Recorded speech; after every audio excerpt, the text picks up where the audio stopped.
Sigi makha chathajarakadaba asina thoibina Kabo Da Lakpagi matangni senudi asaidagi chathandaba su khangde mabe magi tung inge hairaduna chathokre lama khangda ibe mabu ngaiduna hana leikhare hojang lanthokhibaduda sanjenbung yangbi hen khare noksang pung yoba kanda machana chingkhubana hangi chatkrabra chatkre senudi chatkhi male karigi manaibudi karigi puroi dage ningthaugi macha nido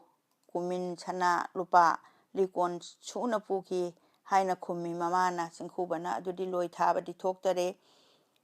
motta pikna chatphamni leiteng toba yabara isa asi ngasi pukiba aikhoigi iran amatta yaude maman mapan thonbiba ngaktani hairaga engkhurambi aimakta sijarake kari dawgadage haina thamoi phukhare chingkhuba ubada siru naru radara khale taloi yaimada ibema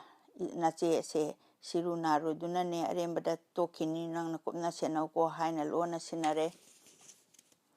asi yaura phauda chingkhubagi thamoido petre tombi kaurai tombina karigumba senu khamu chatphade yeiduna pora uhai thille tombi hojingma thobi masada pakpa loina kokok lohhoru amotpa phidu kharaga hoi masanga thakho haire prithika gadagum khong lauraba nonglakta nongmai singjang yaubagum chingkhubagi athang adu taure taloi atombida tombi atai khankidre isa unani haiba somda ngakta pukhre pot loge harubada nungaini nungai khiroi haiba sima khandre mache mayam adudi madu khalubadagi amatamak hainingde nakhong yangi nahani tombi chalu haiduna leithoknare ataidi tombi chatle haiduna nakhong thangdorakpada engkhurangbi kobide isai maina kankhraboy nuja maka sagai nang molang khada thamiba haijrang mapram soina thang pitrai yangu leiba thang changkhre sori lore hadre thoibi pokpido manaw tombi dubu hatlage du tungdana nuja madom sirage khankhre pungkaw kawkhre pungaw su ngawkhre mahu chawbi lilagum nason pikna changlai dari dei sumang chongthaba phawai engkhurangbido tombi tanakhre masi singkhu nason phangkhare makoktagi manibu mangkharaba linaduna ngawna mani thibada apangbadi angangna pangna mani khulure khangaktuna linaduna tanarakpa adu tombi magi matungda engkhurangbi phujinkhre tombi tungi langphamdo karimata ukhide phangadaure machemna engkhurangbi sorido khudumchena paikhare tungdagi thillage tombi magi pungnopta haina sori satkhare tombi siba takhare chingkhubaina phamungdei chongthadana yengbada thinkhibana handaure mangba tare haiduna nungsit kumna yangba makhai chensinkhare chingkhuba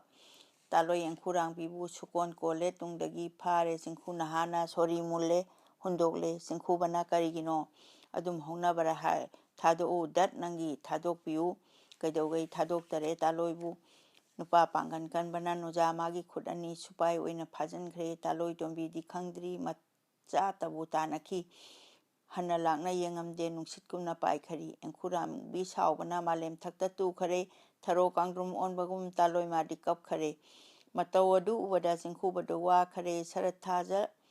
loirakpa napung phaba unana leiteng oina prithida mera thaja lakpada anawbadi asangba una machu malaba naken thagi prithigum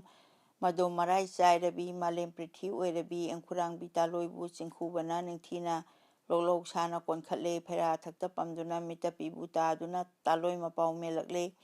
langmai ningthau mamom loi nuja taloi karigino kari aduk pangbage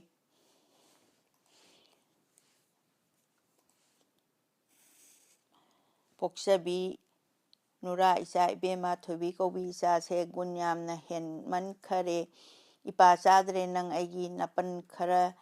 yaithokke napan khara yaitheke tawbanine bema isa nungsiroidaba mama mapa kawbabu kana leiba hunabra nangna nungsibadagi aina kaisu watloido kaplaga nutu erne haina engkhurangbigi khelai chupi singkhuba engkhurangbi phamjare engkhurangbi nujado satigumna changbagi mapui kripa phangbada machai maido senjare singkhubana singsinkhre sangai nungda kapkhare bema o thoibio ima mange haiduna Mama ate adudi Thoibi magi wakhidre machem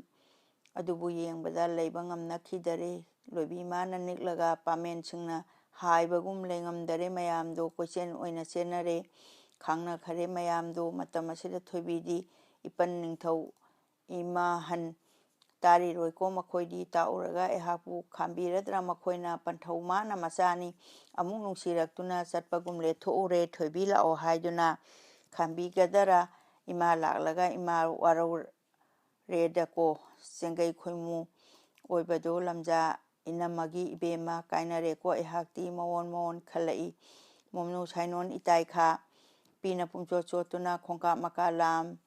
ngamde wana lai Thoibi do matam simaktana mamaton nuramabu urakle ha imom ibema paima loksing chawbiyo sarat thagi thajabu korong nong na kuppagum maithong makna lengi bi khongkap amata lepam khone papsen bi nama aina nura nangbu kaujari haina mama tombina Thoibi mabu kaurakle mamai makhon thabada Thoibi tayangi ipa manai ipu khoi kauri basi kanano hangi naijahan banan nama ibema tombini kari hairi ipu khoi ngaikho hairi ne ibema kari no amuk mabuk thongna pot chenge tauri bara ngahakta ngai siba waradara ipu khoi kari wano ibema haina khumi kapnare loida salanu haina khamami bara karino sisu amuk khanjarui awanu ngai serak oi ningon poksaningdare karam haina yengsiba mayam adu lepnare mamatonbu ubada mapi tarai Thoibi mamaton su kapkhare mamaton na chelakpa Thoibi manak yobada imaton wararini nasai haina ingera palem kaidaurabagene chanura lakta tho ita kaidaunabani ima kaure waraunu namom itungbu ingera habiyune imana imom ibema dugidamak ningjabani imana yaina khami napana illabadi imani yabi mangba khangdedo ima sida lakpadi panthau mana kablakpa teni imom ibema wa mata anidangdi haige sana pungning saugano haire wasi tabada Thoibi amu wa khare koka doboi ningure nura awabadubu koka daure khanduna thadoi lepangamjade habiyuna imaton mapa pabung sana yathangdo chithadana tambiyu chinthang panam landuna chatkadauri nachadi korau thengkharaganine ima habiroga ba hairakle thadoina haibangamde mamaton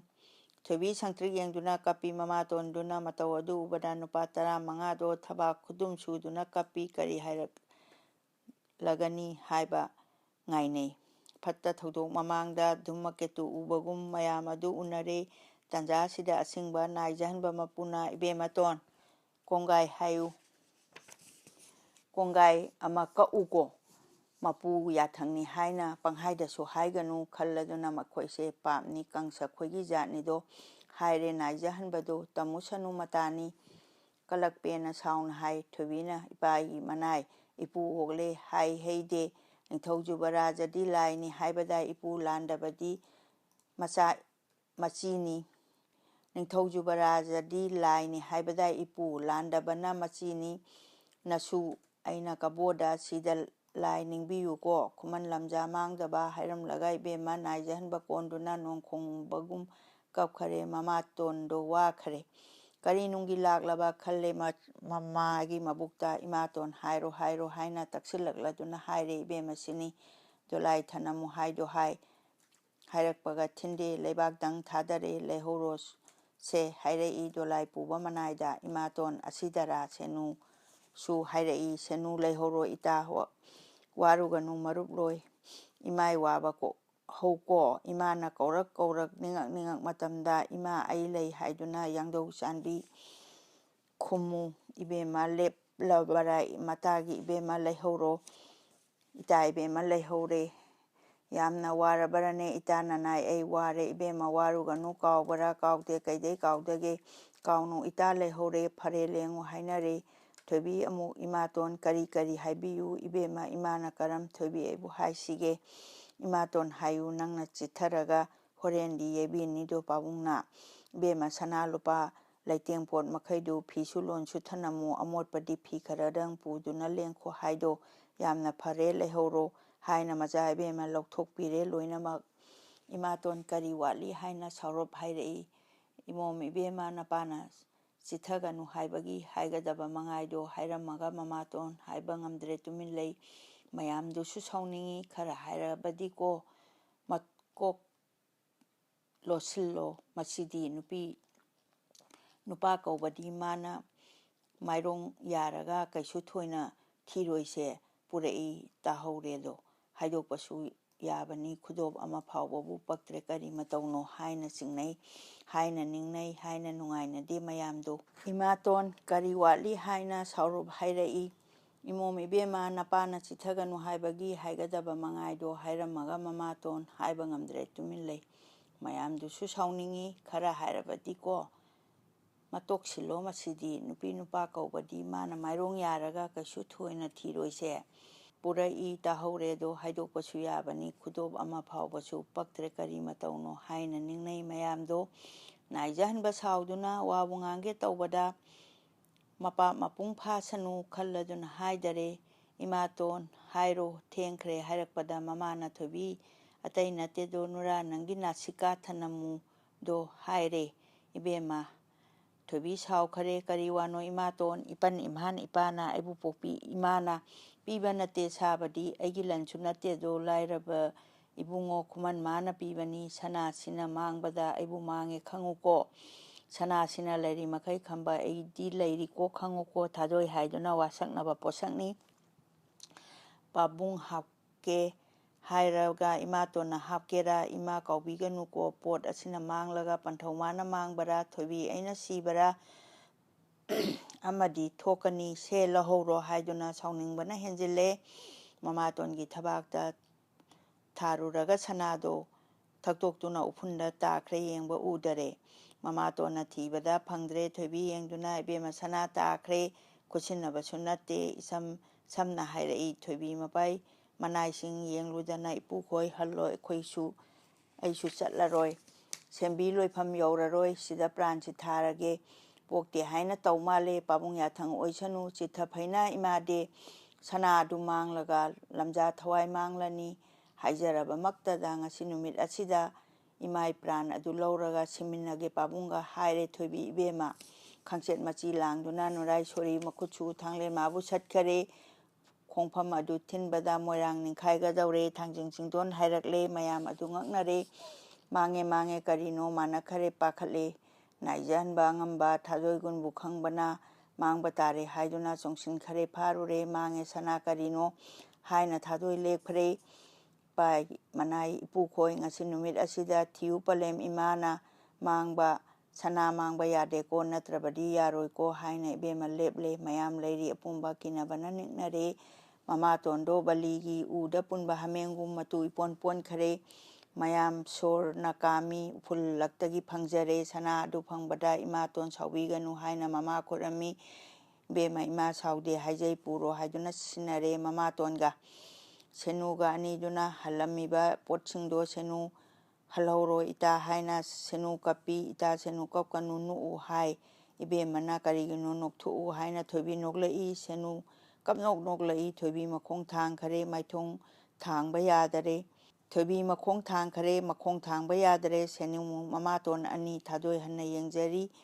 lehori bi ani na uri makhai yenghawi asat o ataba sanje nauroi phawbana uchek waya apumba waton uton khot pa nurai be mamange do morang tak ho mang hore nura lengbi khanuba haiduna yawa thoknaki moirang lamdam adubu mikap khona nilhawi layam loina kaphawi sanai tarana saba sekla magi pongumna senu ponding lehore ibe maleng khraga tombi senu anina poyom adu hapsile nurai dolai adu pura duna halai kaino haidana au bana noknaki thadoi magi mawana moirang lepak sin khare tombi senu thungbada engkurang bi mamado humang kumai pai duna masa kauna kaplami mama atai aduna potpu adu ubada kapna no khare engkurang bi ibema masai potu ubada wantha khare mangonda manaw mayam aduna hotna bada yadare singkhuba su changlakle laija chaire phattare arambada kainarakpa mapaning thok mangbogum masa kaina basida engkuram gi mangladra khalure do singkhuba chinda laija khara lawai koiren umduna chingkhubana kam khare ngahak pungkoi leiraga hingalakle taloido gyandu mangnari ngaiduda kaya thoina warude hojingna thoina ware machai mapot adubu amamamta thangatli charai ama lokhatli hainam leinam churabi machai manam nambane mafi adu konduna tingdam sithare nuja matau ubada chingkhubagi thamoido maigum sare khangamdre thamoi khudum thaduna kapkhare do chingkhuba ngahak kapi ningsinge aibu bandi tawkhiba haina amuk sawbado adu mangai thawoide khara kaple okle hai saire nupi mayam do siba makti yakhida mama mayam adubu asum tawna laikhare majai be mathoibi di pamu laman singlage sembui loida chatlage khankhibada wakhidre nausang pungdagi kaujeng pung puksri leitam pung yore pengba soidai lai maita lai khurembi thong lale serap yore oksin thong yet oi natai khare konunglomda onduna Vishnu mapan mamhanura bhamna khuramenura mitapi butai konung awang oi nei mamai nongpok pang khare malau tak oi nare dolai thabi nungsaba ayang leima kabok chai naben khoyum lairembi laibi laina sabi laina sana lai oi natai naduna khori kaithen yorakle thangjing lekon pai khare khoyum mabu khoiram ki nura haidi kona pakhang phugang nauroi thongbu lale khari lamsang laktuna hei daba lamdamni palhei daba lamdambu chenglei lekai yau khare khutna thilla khutna mung yausu makok haina ban nongthol lekai yau khare angong konung oi nei pala hiden lan khare ayang leima phibou pham iroi wa haugaram pat tobi phabi oi nei kabo pothok pung yore nongpak thabi chat khare thoya lamsang yau khare kha thinunggai laktuna sandong muri yetta chabung yangbi yau khare karen kabi landuna kangsoibi gi ningon khwangsu kumbi sandong ningthodagi laisok pungdi yau khare tera khasu makau nei kekru makhong pairakle kanguru lai hau pokpi thangmai mapan thanduna wangamiba maramdam khuga changbi laitan pok thobi khuga lan khare kumbi lai huirau yore mamai nongpok panglakle ngakraba urok kondai kege yaitong lai huiram moirang sanja pungphairam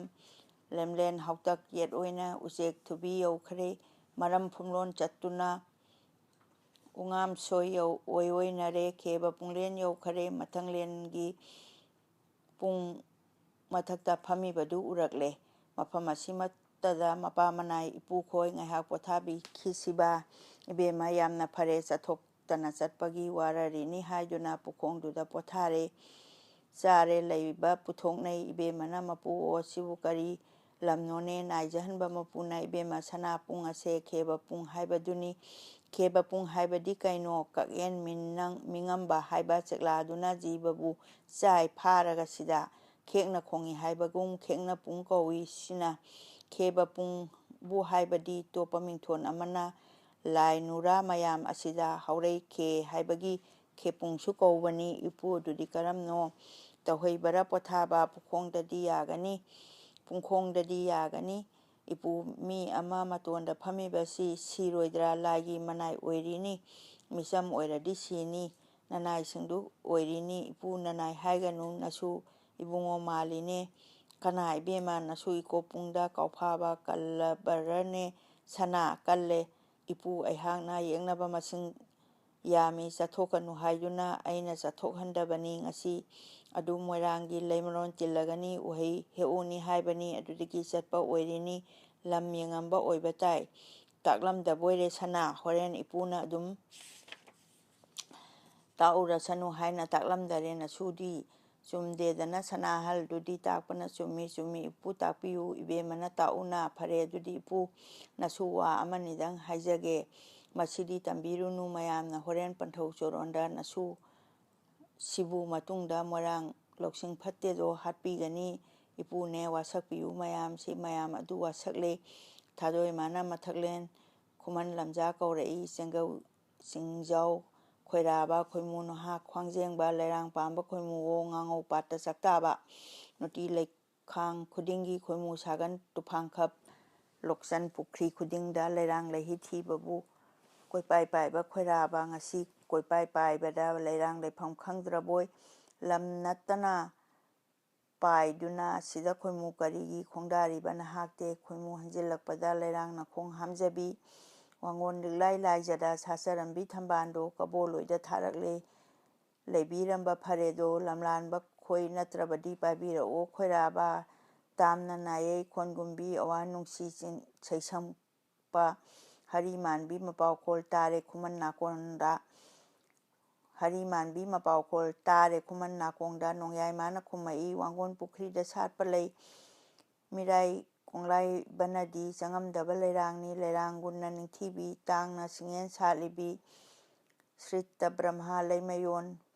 king parasta khandana ambrapurgi yaikon leirang nangbu satlibi ngangna thambal leigumbi nangna sida lakpadi hana laija singel na ningthungdrabo hana satpa laijadi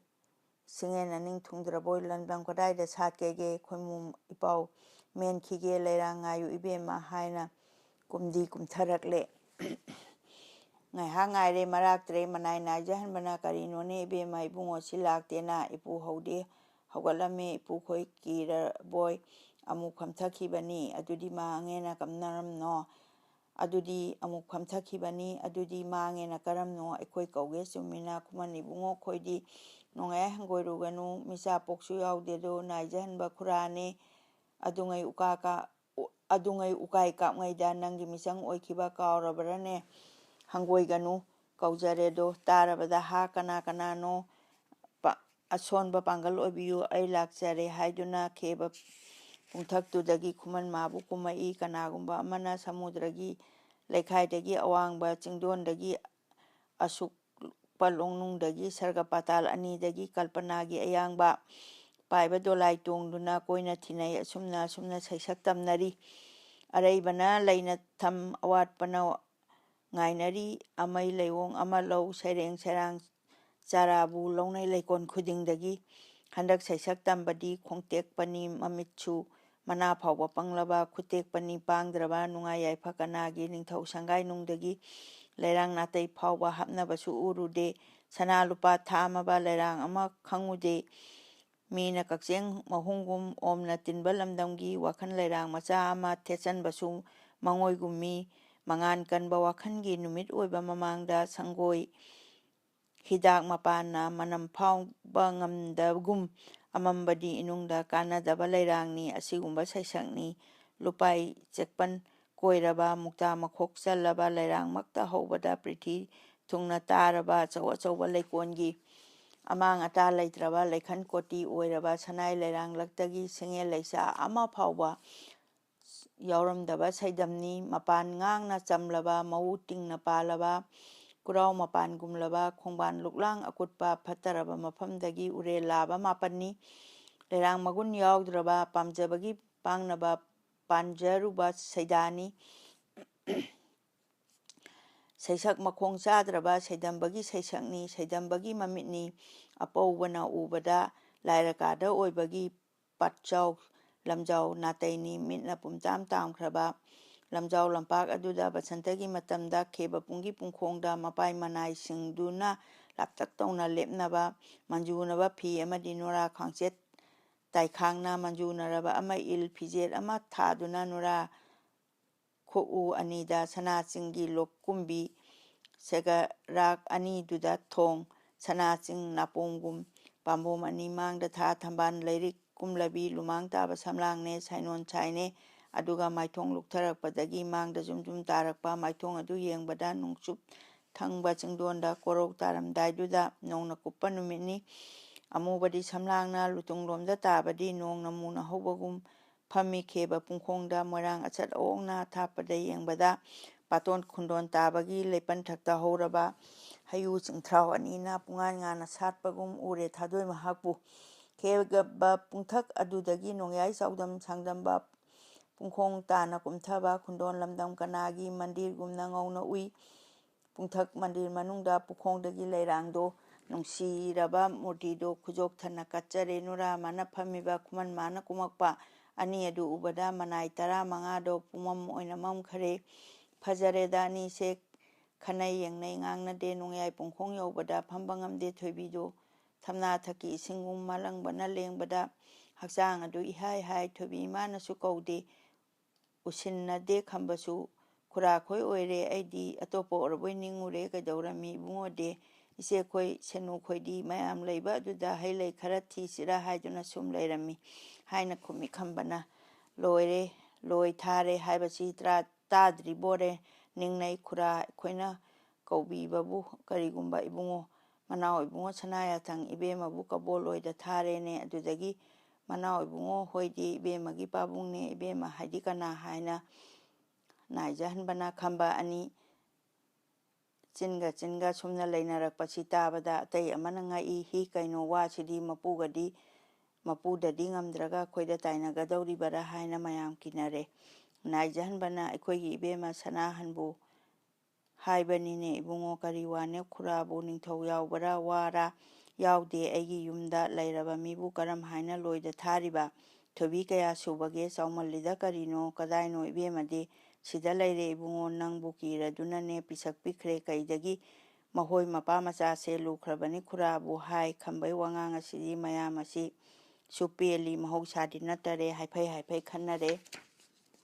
ꯈꯝꯕꯅ ꯃꯆꯥ ꯏꯕꯦꯝꯃꯕꯨ ꯀꯔꯤ ꯑꯣꯏꯔꯕꯅꯣ ꯀꯩꯗꯅꯣ ꯊꯣꯏꯕꯤ ꯈꯨꯝꯗꯦ ꯃꯆꯥ ꯏꯕꯦꯝꯃ ꯀꯩꯗꯅꯣ ꯑꯍꯨꯝꯂꯛ ꯍꯟꯅ ꯍꯪꯉꯤ ꯊꯣꯏꯕꯤ ꯁꯨꯈꯨꯝ ꯈꯨꯝꯗꯔꯦ ꯀꯩꯅꯣ ꯏꯕꯦꯝꯃ ꯀꯔꯤꯒꯤ ꯈꯨꯝꯗꯦ ꯍꯨꯔꯥꯟ ꯂꯅꯥꯗ ꯁꯥꯃꯨꯈꯣꯡꯗ ꯇꯥꯔꯨꯔꯦ ꯑꯗꯨ ꯍꯧꯖꯤꯛ ꯉꯝꯃꯔꯣꯏ ꯅꯄꯥꯡ ꯃꯌꯥꯝ ꯇꯤꯟꯒꯅꯤ ꯍꯥꯏꯕꯗꯨ ꯅꯍꯥꯛꯅ ꯍꯩ ꯂꯩ ꯊꯤꯒꯦ ꯍꯥꯏꯗꯨꯅ ꯆꯠꯂꯤ ꯑꯩꯗꯤ ꯑꯁꯣꯝꯗ ꯏꯄꯥꯝ ꯌꯨꯝꯗ ꯆꯠꯂꯒꯦ ꯍꯥꯏꯅ ꯆꯠꯈꯔꯦ ꯑꯗꯨꯒ ꯂꯣꯏꯗ ꯆꯠꯂꯦ ꯍꯥꯏꯕꯗꯤ ꯆꯥꯎꯃꯜꯂꯤꯅ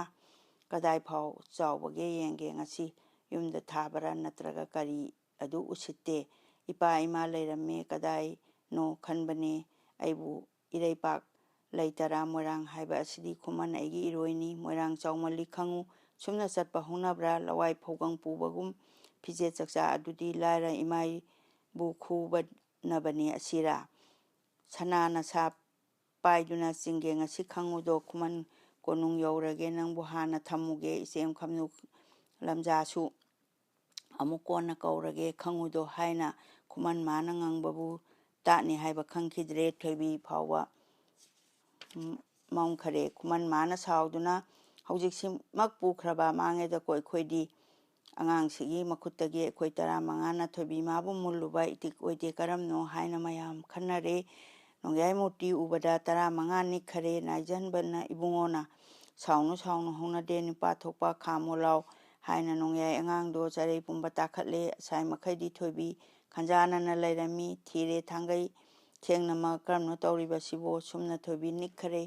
ꯃꯄꯥ ꯃꯆꯥ ꯃꯥꯟꯅꯅ ꯍꯥꯏꯅ ꯈꯝꯕ ꯉꯪꯗꯨꯅ ꯈꯨꯃꯟ ꯆꯣꯡꯁꯤꯟꯈꯤꯗꯨꯅ ꯊꯥꯗꯣꯏ ꯃꯈꯨꯠ ꯄꯥꯏꯒꯦꯗꯤ ꯈꯨꯃꯟ ꯃꯥꯅ ꯂꯥꯝꯃꯛꯏ ꯊꯣꯏꯕꯤ ꯃꯈꯨꯠ ꯂꯣꯠꯈꯔꯦ ꯍꯪꯕꯗꯗꯤ ꯈꯨꯝꯗ꯭ꯔꯒ ꯀꯔꯤꯒꯤ ꯈꯨꯠ ꯂꯣꯠꯁꯜꯂꯤ ꯃꯤꯅ ꯆꯤꯡꯒꯦ ꯇꯧꯔꯒ ꯍꯥꯏꯅ ꯈꯝꯕꯅ ꯊꯣꯏꯕꯤꯅ ꯆꯨꯝꯃꯤ ꯑꯩꯅ ꯇꯥꯛꯑꯝꯗ꯭ꯔꯦ ꯅꯅꯥꯏꯁꯤꯡꯗ ꯍꯥꯏꯔꯝꯒꯦ ꯁꯨꯝꯅ ꯅꯅꯥꯎ ꯈꯜꯂꯨꯔꯦ ꯑꯩꯕꯨ ꯑꯉꯣꯝꯃꯌꯨꯝꯗ ꯆꯠꯂꯣ ꯍꯥꯏꯔꯦ ꯑꯗꯨꯗ ꯑꯩꯅ ꯌꯥꯗꯦ ꯅꯪꯅ ꯑꯩꯅ ꯍꯥꯏꯕ ꯏꯟꯗꯦ ꯂꯣꯏꯗ ꯄꯤꯔꯅꯤ ꯍꯥꯏꯅ ꯂꯣꯏꯗ ꯅꯅꯥꯎꯕꯨ ꯊꯥꯔꯛꯏꯕ ꯑꯁꯤꯅꯤ ꯑꯩꯅ ꯍꯣꯔꯦꯟ ꯌꯧꯕꯗ ꯈꯨꯃꯟ ꯂꯩꯄꯥꯛ ꯑꯗꯨꯗ ꯌꯦꯡꯒꯦ ꯍꯥꯏꯅꯤꯀꯣ ꯂꯤꯛꯀꯣꯟ ꯁꯤꯕꯁꯨ ꯅꯠꯇꯦ ꯆꯤꯡꯗꯕꯁꯨ ꯆꯠꯆꯔꯒꯦ ꯏꯄꯥ ꯃꯅꯥꯏ ꯁꯥꯍꯜꯂꯣ ꯇꯝꯕꯤꯔꯨꯔꯣ ꯏꯄꯥꯗ ꯍꯥꯏꯔꯦ ꯃꯆꯥ ꯏꯕꯦꯝꯃ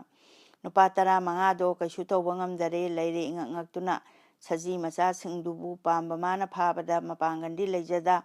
ꯃꯄꯤꯁꯤꯡꯕꯨ ꯌꯦꯡꯗꯨꯅ ꯇꯉꯛ ꯂꯩꯕꯒꯨꯝ ꯈꯝꯕ ꯃꯔꯨ ꯂꯨꯛꯇꯨꯅ ꯉꯥꯏꯍꯥꯛ ꯋꯥꯈꯜ ꯇꯧꯁꯤꯟꯅꯩ ꯐꯔꯦ ꯑꯗꯨꯗꯤ ꯏꯕꯦꯝꯃ ꯏꯁꯨꯡꯂꯥꯡꯒꯤ ꯑꯣꯏꯔꯕꯗꯤ ꯅꯨꯔꯥ ꯃꯇꯨꯡ ꯏꯜꯂꯛꯀꯦ ꯍꯧꯖꯤꯛꯃꯛꯇꯤ ꯆꯠꯂꯔꯣꯏ ꯂꯦꯡꯉꯝꯃꯨꯀꯣ ꯍꯥꯏꯔꯛꯂꯦ ꯃꯅꯥꯏ 15ꯗꯣ ꯏꯔꯨꯕꯃꯛ ꯋꯥꯏ ꯁꯪꯂꯦ ꯃꯍꯣꯏ ꯃꯁꯦꯜ ꯑꯣꯟꯁꯤꯟꯅꯩ ꯆꯨꯝꯃꯤ ꯏꯕꯦꯝꯃ ꯈꯨꯝꯗꯕꯒꯤ ꯁꯥꯎꯕꯅꯤ ꯀꯔꯤ ꯋꯥꯅꯣꯗ ꯅꯪꯁꯨ ꯅꯪꯅ ꯑꯩꯅ ꯁꯥꯎꯔꯒ ꯈꯨꯝꯕ ꯉꯝꯕ ꯃꯍꯣꯏꯗꯣ ꯁꯨꯝꯅ ꯉꯥꯡꯅꯩ ꯃꯌꯥꯝꯗꯣ ꯃꯌꯥꯝꯅ ꯏꯕꯨꯡꯉꯣꯇꯣꯟ ꯁꯥꯎꯔꯅꯨ ꯉꯁꯤꯗꯤ ꯑꯩ ꯁꯥꯎꯖꯗꯦ ꯂꯝꯖꯥꯏ ꯂꯥꯏꯕꯛ ꯊꯤꯕꯅꯤ ꯏꯕꯦꯝꯃ ꯂꯨꯛ ꯍꯥꯕꯤꯔꯛꯄ꯭ꯔꯥ ꯑꯩ ꯆꯥꯕ ꯌꯥꯔꯛꯇꯦ ꯅꯤꯉꯣꯜ ꯄꯣꯛꯄꯤ ꯏꯃꯥꯅ 10 ꯆꯌꯣꯝ ꯌꯣꯝꯃꯛꯏ ꯃꯥꯟꯖ ꯆꯥꯃꯤꯟꯅꯔꯒ ꯅꯅꯥꯎ ꯀꯕꯣ ꯌꯧꯖꯒꯦ ꯊꯪꯂꯦꯟ ꯍꯥꯟꯅ ꯍꯥꯕꯤꯌꯨ ꯅꯅꯥꯎ ꯃꯥꯡꯒꯣꯜ ꯑꯣꯏꯅꯕ ꯂꯨꯛꯐꯝ ꯑꯗꯨ ꯈꯟꯖꯒꯦ ꯐꯔꯦ ꯏꯕꯦꯝꯃ ꯆꯥꯒꯦ ꯍꯥꯏꯔꯦ ꯆꯌꯣꯝ ꯑꯗꯨ ꯃꯥꯟꯖ ꯂꯨꯛꯐꯝ ꯈꯨꯟꯖꯔꯦ ꯆꯥꯛꯇꯨ ꯆꯥꯕ ꯂꯣꯏꯕꯗ ꯊꯣꯏꯕꯤ ꯃꯥꯅ ꯏꯕꯨꯡꯉꯣ ꯄꯥꯝꯃꯨ ꯅꯥꯛꯇ ꯌꯧꯗꯧꯕ ꯂꯩꯔꯕꯗꯤ ꯅꯅꯥꯎꯕꯨ 10 ꯌꯣꯝꯅꯔꯛꯄꯒꯤ ꯍꯥꯎꯒꯔ se asida thajaramge haduna thangle nangna pairiba wa asi nanawda pamunamda onbiro nanaw loina pukhige thangle nangni haiduna yengjaruge papsenbi adudi phare ibema lamja thawai manga se maisu sigi manungda lamja thawai manga se jaisu sigi manungda hablagi ko loina khro nangna lasi tharamu wagi mate kakthatpa sina aina tharage thungadaba lairaba apam nungsi nang aina waga laga ani se haura sanu hojingma nura tharo la si ai wasi tharuge wasaknare anina thangjau maton aduna pungkhong duda taurakle thadoi ladu tharakle khuman wadu thabada laga waga ani do khudak aduda maton chongle haurakle mapa manai mayam do pungak oina ngaknare khoyum iseng seng bani kanjaduna anigi khoyai phul longnare makok thakta hapnakhre lagi wagi khudamna thengnagani utkhare thungna sido haraude thungnaroi su wakhide kainaramdai maiduda thamoi ani chaknaba nongdon mairi karakle yenghaidare ani do khuman magi maithongdo thado yengba ngamakte nura maithong thambal su sajau yengba ngamakte wanglen mikub amatang kainabada chahini korau singbung amatang setnabada koti su kalpa oina khanaba sumba premgi matangni setnabadi yadaba thajamaga thabanga thawaiga hakchanga anini masa mami oibani nonga thanga aduga iroi loijar babu tongan taba matamda jagat pumba mamakle karam kaina rasigene thangle nangbo ibema nura nangbu karamna chatlo haina isin gum nura nangbu karamna chatlo haina isinna haira sige nungsibi nura nangna chatkhraga ina karam leihoni ani sina wanaba wadi ngangba ngamdaba sangtrik yengnare mathau oikhare nura pakhang ani di warabasu wasanu ayengbana wakhare mina yengi chakthei khutna thinna takpada suwaibu hainingai leikhidare wakhare hainingai di wahaido matik chaba leikhidre ibungo leihoroko ibema lengu khoko henadare sidagi mitki pina tabada nongju magi leirangum pumsot oina chotnare mapa manai singdo thamoi maigum sanare thoibi mabuk aduda warurage aimakta thangle laman singage khalluduna ibema nongyai thamoi phaktuna thadoi makhong thanglakle kabo maikei olakle nura thawai adudi nongyai khubak tuda chekla macha phabagum paisinduna thamhore polang oibi thadoi do khongka khara thangle I yenguraroi ningbabu ngamde hanna mayengi thadoi maithong adubu uri makhai yenghore khuman masu chatkhare punam jinggon leisingre thadoi masak ukhidre khankhibana chingduda nura uraktabaduda keba punggi pungkhongda khuman madong wan thaki thadoi mana yengbada thanglen ukhidare do kantharuba dudagi punam jinggon aduda larang madong ken khare mange kamno haiduna mapa manai singduna loki ising soktuna lawai thakta yerei nongyai angang kausira khanababu kaukhidre sumna ikhang khangnada wanak khido anido pamu senare nungsi kainare gyandu langtaknarabada mache taraba thamoi mahai punnakhre thadoi masu chatkhare nongyai masu leihore ibe manna lakpasi ngamak taraga manai sing khara sam dolai amuk hektongi khongna khara amuk chat angaubigum yenghaidre mathang lalai mondum waikhong chatuna phandu chingmai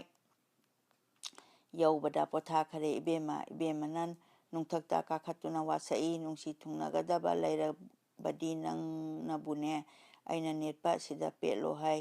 haina netpada nungdu khongun anida petle hojik phawa khongun adu leihori adudagi adum lae kakching khunjau laktuna sora chingjin yaukhare kabo kangsang yaurei kabo nungda konung changkhare sumna taure haibada tumu ningthau okhare thoibi mabu okhare naijahanba khuttagi chithi phangle ningthauna ahanba paba chithi maron adu sauduna tamurakpa na segaire amuk pabadadi aidi jubrajni nangdi ningthau kawido nangida nungaini achamba ichana tegun yamna leibaniko mana karigumba sauba lakpa thoadi kabo leipak tunggani ningthina nasayu u isai dosto phatedo adudagi koknaba iron asi ubada tumu ningthau haraure maharani thoklakle chaningkhombi haraure maharani thoklakle chaningkhombi thungare kabo angamba tillare kabo pungjau yeikhare ꯂꯩꯄꯥꯛ ꯄꯔꯖꯥ ꯊꯨꯡꯉꯔꯦ ꯑꯩꯅ ꯄꯣꯛꯄ ꯏꯆꯥꯅꯤ ꯏꯆꯥ ꯂꯩꯖꯗꯕꯗꯒꯤ ꯃꯣꯏꯔꯥꯡ ꯅꯤꯡꯊꯧ ꯃꯅꯥꯎꯒ ꯑꯅꯤꯅ ꯌꯣꯛꯆꯈꯤꯕꯅꯤ ꯅꯤꯖꯗꯨꯅ ꯑꯩꯉꯣꯟꯗꯒꯤ ꯀꯕꯣ ꯁꯤꯟꯇꯥꯛꯄꯤꯒꯦꯕꯨ ꯂꯦꯡꯉꯛꯄꯅꯤ ꯏꯆꯥꯅ ꯌꯦꯡꯉꯨ ꯏꯆꯥꯕꯨ ꯂꯝꯆꯠ ꯋꯥꯍꯩ ꯀꯥꯏꯕꯗ ꯌꯥꯕ ꯅꯠꯇꯦ ꯈꯪꯉꯨꯀꯣ ꯀꯕꯣ ꯅꯈꯣꯏ ꯃꯥꯡꯖꯅꯤ ꯍꯥꯏꯅ ꯄꯨꯊꯣꯛꯂꯗꯨꯅ ꯊꯣꯏꯕꯤ ꯃꯥꯕꯨ ꯎꯍꯜꯂꯦ ꯀꯕꯣ ꯀꯥꯕ꯭ꯔꯪ ꯅꯤꯡꯊꯤꯕ ꯂꯪꯒꯤ 750ꯅ ꯅꯇꯥꯏ ꯈꯣꯡꯉꯥ ꯀꯠꯆꯔꯣ ꯍꯥꯏꯔꯦ ꯇꯨꯃꯨ ꯅꯤꯡꯊꯧꯅ ꯆꯪꯅꯤꯡꯈꯣꯝꯕꯤ ꯃꯆꯥꯅ ꯀꯠꯂꯦ ꯄꯤꯔꯦ ꯊꯣꯏꯕꯤꯗ ꯏꯇꯥ ꯏꯕꯦꯝꯃ ꯑꯩꯗꯤ ꯏꯇꯥꯏ ꯁꯦꯕꯥ ꯇꯧꯖꯒꯦ ꯂꯥꯛꯆꯕꯅꯤ ꯍꯩꯍꯩꯗꯦ ꯑꯩꯅ ꯁꯦꯕꯥ ꯇꯧꯖꯅꯤ ꯑꯅꯤ ꯑꯁꯨꯝ ꯍꯥꯏꯅꯔꯦ ꯆꯪꯅꯤꯡꯄꯣꯛꯄꯤ ꯃꯃꯥꯅ ꯏꯃꯣꯝ ꯏꯕꯦꯝꯃ ꯏꯆꯥꯒꯤ ꯆꯦꯡꯂꯩ ꯑꯃꯨꯛꯇ ꯌꯦꯡꯖꯒꯦ ꯆꯠꯁꯤ ꯍꯥꯏꯕꯕꯨ ꯅꯄꯥꯅ ꯍꯣꯔꯦꯟ ꯍꯌꯦꯡ ꯇꯧꯗꯨꯅ ꯂꯩꯕꯗꯒꯤ ꯍꯧꯖꯤꯛꯇꯤ ꯏꯆꯥ ꯂꯥꯛꯄꯅ ꯍꯥꯜꯂꯦꯗꯣ ꯏꯆꯥ ꯆꯦꯡꯂꯧ ꯑꯁꯤꯕꯨ ꯂꯥꯏꯖꯒꯨꯝꯅ ꯈꯧꯔꯥꯡꯕ ꯃꯇꯝ ꯀꯨꯏꯔꯦ ꯅꯨꯡꯉꯥꯏꯔꯦ ꯍꯥꯏꯅ ꯄꯝꯈ꯭ꯔꯦ ꯊꯣꯏꯕꯤꯕꯨ ꯀꯕꯣ ꯂꯌꯥ ꯂꯥꯁꯪꯅꯨ ꯁꯦꯝꯕꯤ ꯂꯌꯥ ꯂꯥꯗꯣꯡꯅꯨ ꯃꯍꯥꯔꯥꯅꯤ ꯃꯆꯥꯕꯨ ꯂꯣꯛꯂꯧ ꯀꯣꯟꯅ ꯆꯨꯞꯈꯔꯦ ꯀꯕꯣ ꯀꯨꯝꯍꯩ ꯇꯧꯗꯨꯅ ꯃꯄꯥꯏ ꯃꯅꯥꯏ ꯑꯌꯥꯝꯕ ꯇꯨꯃꯨ ꯅꯤꯡꯊꯧ ꯃꯄꯥꯅ ꯍꯔꯥꯎ ꯇꯌꯥꯝ ꯎꯍꯜꯂꯦ ꯅꯨꯔꯥ ꯃꯆꯥ ꯏꯕꯦꯝꯃ ꯁꯅꯥꯏ ꯆꯠꯄꯒꯤ ꯋꯥꯕꯗꯨ ꯄꯣꯊꯥꯈꯔꯦ ꯇꯨꯃꯨ ꯅꯤꯡꯊꯧꯅ ꯑꯉꯝꯕ ꯅꯪꯅ ꯂꯥꯛꯏꯉꯩ ꯄꯨꯕꯤꯈꯔꯣ ꯂꯣꯏꯄꯣꯠꯁꯤ ꯑꯩꯈꯣꯏ ꯀꯨꯝꯁꯤ ꯑꯁꯤꯗꯤ ꯍꯥꯏꯅ ꯂꯣꯏꯄꯣꯠ ꯁꯤꯟꯅꯔꯦ ꯅꯨꯔꯥꯃꯥꯅ ꯈꯝꯅꯨꯒꯤ ꯃꯃꯥꯇꯣꯟ ꯁꯦꯅꯨ ꯈ꯭ꯋꯥꯏꯈꯤꯕꯤꯒꯤ ꯁꯔꯨꯛ ꯁꯔꯨꯛ ꯈꯥꯏꯗꯨꯅ ꯀꯥꯕ꯭ꯔꯪꯁꯤꯡꯗꯨ ꯌꯣꯝꯈꯔꯦ ꯃꯅꯥꯏ ꯅꯥꯏꯖꯍꯟꯕꯗ ꯁꯤꯟꯅꯈꯔꯦ ꯏꯕꯦꯝꯃ ꯀꯕꯣ ꯁꯅꯥꯊꯣꯡ ꯐꯥꯎꯕ ꯃꯄꯥꯏ ꯃꯅꯥꯏ ꯊꯤꯟꯗꯣꯛꯄꯤ ꯃꯄꯤ ꯀꯥꯏꯅꯍꯧꯔꯕ ꯁꯅꯥꯎꯁꯤꯡꯗꯨꯅ ꯇꯧꯕꯒꯨꯝ ꯃꯄꯥꯒꯤ ꯃꯅꯥꯏ ꯏꯄꯨꯈꯣꯏ ꯌꯧꯕꯤꯔꯣꯀꯣ ꯅꯁꯨꯗꯤ ꯂꯩꯍꯧꯔꯦꯀꯣ ꯍꯥꯏꯗꯨꯅ ꯏꯕꯦꯝꯃꯅ ꯀꯞꯐꯧꯏ ꯅꯨꯔꯥ ꯏꯕꯦꯝꯃꯅ ꯏꯄꯨꯈꯣꯏ ꯌꯧꯔꯦꯗꯀꯣ ꯍꯥꯏꯗꯨꯅ ꯀꯞꯅ ꯀꯞꯅ ꯆꯠꯈꯔꯦ ꯃꯇꯥꯡ ꯑꯁꯤꯗ ꯊꯣꯏꯕꯤꯅ ꯀꯕꯣꯗ ꯂꯥꯛꯄꯒꯤ ꯃꯇꯥꯡ ꯂꯣꯏꯖꯔꯦ ꯃꯊꯪꯗ ꯀꯕꯣꯗ ꯊꯨꯡꯕꯒꯤ ꯃꯇꯥꯡ ꯑꯃꯨꯛ ꯆꯠꯊꯖꯔꯛꯀꯅꯤ